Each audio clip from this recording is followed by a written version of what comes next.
Tres goles de moi boa factura, os tres na segunda metade ilustran o encontro Montañeiros-Negreira.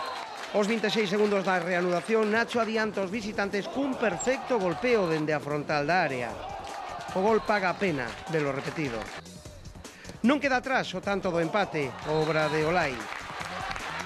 Nesta ocasión, o gol chega tras unha falta directa. O balón tamén vai á escuadra. Claro que o segundo gol do Montañeiros, obra de Rubén Rivera, foi simplemente espectacular. É o sexto tanto esta temporada do dianteiro coruñés, posiblemente o máis bonito deles.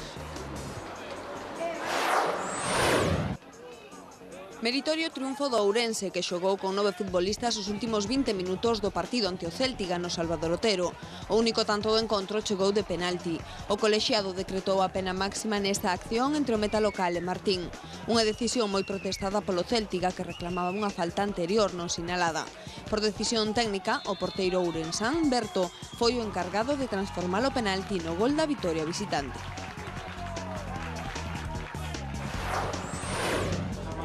Empate a 1 no encontro disputado entre o Alondras e o Arousa. Adiantáronse os visitantes nesta acción. Aí está o disparo de Manu Rodríguez logo do pase de Fernando. Era o minuto 31 do primeiro tempo. Pero pouco durou esa ledicia porque só 4 minutos despois chegaba ese tanto de Xoxé que poñía as táboas definitivas no marcador. O Alondras queda no quinto posto da clasificación, o Arousa no noveno.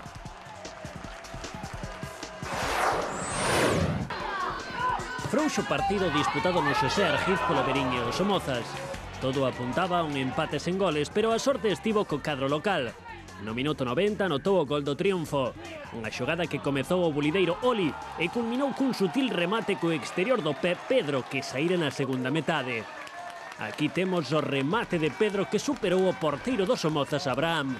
Con este resultado, o equipo ferrolán cae a postos de descenso.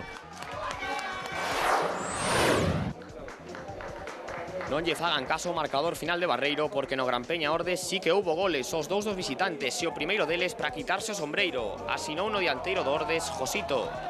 Un golazo no que a Josito bastalle cunha fracción de segundo para albiscar a posición adiantada do porteiro do Gran Peña. O Ordes adiantábase en minuto 21 e deixaba o partido sentenciado no 25, co remate no primeiro pau de Angeriz, 0-2, e Ordes suma de xeito consecutivo a súa segunda victoria da temporada.